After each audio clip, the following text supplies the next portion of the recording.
A world water crisis is threatening humans. According to data from the World Health Organization, by 2025, 18 billion people will face water shortages, and one-third of the global population will live in conditions of water scarcity. As a global leading water as a service provider, Rainmaker is helping to solve the global water crisis by providing economical, scalable, and environmentally sustainable solutions through innovative technology, air to water, and water to water. Aris Kekadijian is the current strategic advisor of Rainmaker.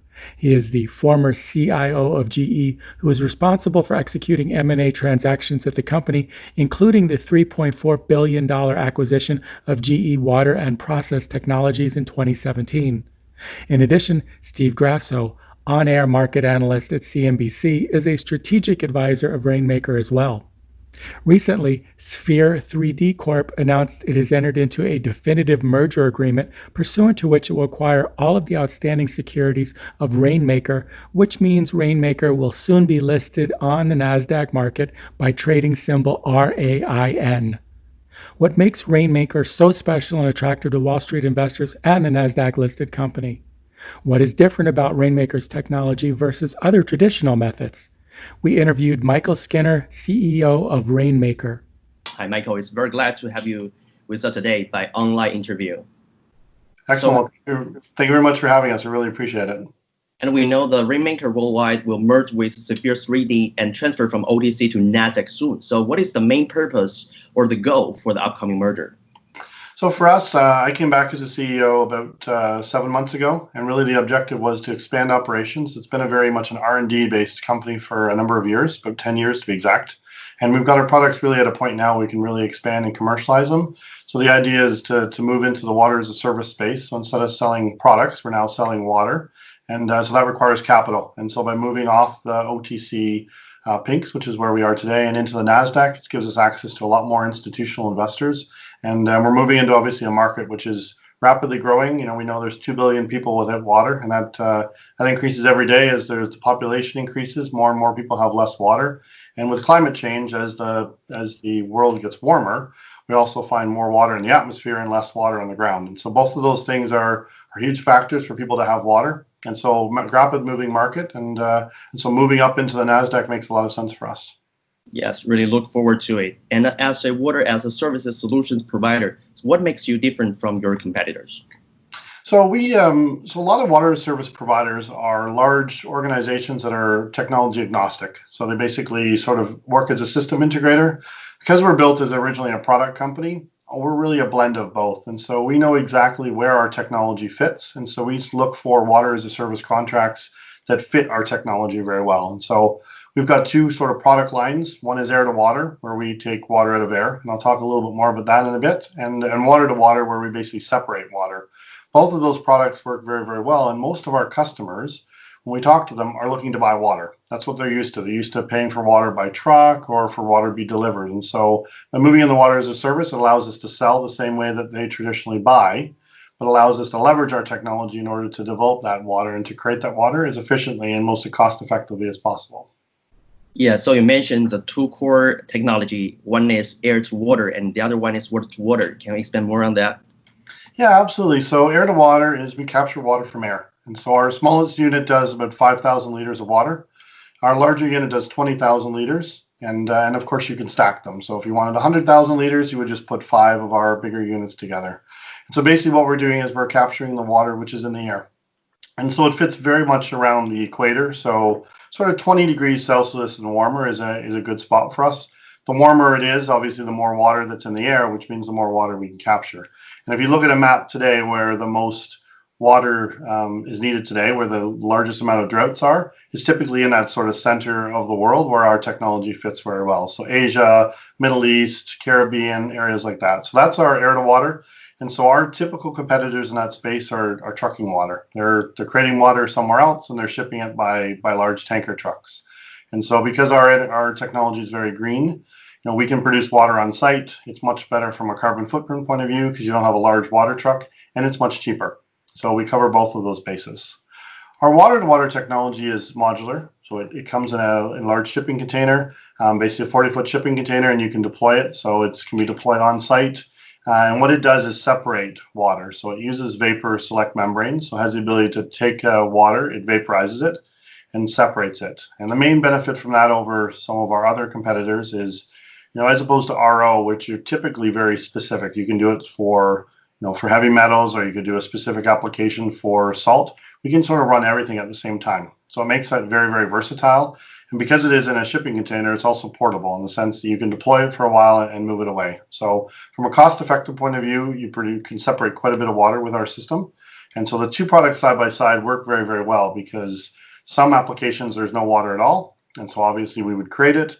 Or if there happens to be water, but the water is bad, it's covered with arsenic or cyanide, or you've got salt water, we can very quickly extract the pure water from that, and then you can use it from there. That's excellent. And I'm also wondering about what is the difference about Rainmaker's technology versus other traditional methods? So the traditional method, so first of all, it's very modular. Our technology, like I said earlier, with air to water, it's small, 5,000 liters. And so it's easy to deploy. It's small. You're not putting in a massive, huge water treatment center. I mean, you basically, it's a 6 foot by 6 foot by 4 foot box that kind of goes in place. So footprint is small, very, very modular, and very, very cost effective. If you look at how much it costs to produce water with our system, it's very similar to a large scale system, but at a much smaller size. What it allows you to be is decentralized. Most large water technology is still centralized. You have a big water treatment center and a whole bunch of pipes that come out from there. What our technology allows us to do is have multiple small sites set up, so you don't have to spend nearly the same amount of money you would spend on piping, which normally in a water treatment type scenario, it's sort of one-to-one. Whatever you'd spend on the water treatment plant, you spend the equivalent amount getting the water distributed on piping. By putting our system in place and having a distributed model, it means you have either no piping or a greatly reduced amount of piping, which saves our overall cost as well. And currently, how do you view the global water market? So I think the global water market it's very fractured. There's lots of different major players that are buying other people's technology. There's a lot of traditional players that have been doing things the same way. But the reality is that a lot of the implementations we've looked at, they've been problems for years and they haven't been solved. And so we see a huge market, especially our air to water technology, being able to produce water on site. It's something that's not really being done today. Your alternative is shipping water, which is very, very expensive, and gets more and more expensive as the cost of fuel goes up and maintenance and repairs. And so we see the global market having huge opportunities. We know there's at least 2 billion people that don't have water. So there's a large customer segment today. And then that's people that just don't have water, as opposed to people that don't have enough adequate water. So it's a very large market. And like I said at the beginning, due to climate change, as well as population increases, it's a market that's constantly going to be growing proportionate to those two things. And we feel our products are very, very well positioned from a cost-effective point of view, but also from a scalability point of view to address some of that addressable market. And how important is sustainable or green energy to you personally? Yeah, personally, it means a lot. So I believe very much we need to obviously save our planet. We need to reduce carbon emissions. I think we're all aware that climate change is here and that it's real. And so for me, it's important that we're not adding to that problem, that we're taking that problem away. And so, as a CEO of a company which started in the green energy space back, 10 years ago, we're very green focused. And so our technology works through solar, works on wind. You can do a hybrid of those both. You can still plug it in the grid as well. But having the ability to support green energy is crucial, I think. At the end of the day, we're bringing people water and we're helping the planet. And those are good things to be part of. Our original founder's motto was to do well and do good. And I think those are good words to live by. Do well, obviously, by your shareholders, and do good for the world at the same time. Yeah, and you mentioned about the shareholders. So what does the merge mean for the shareholders for both companies?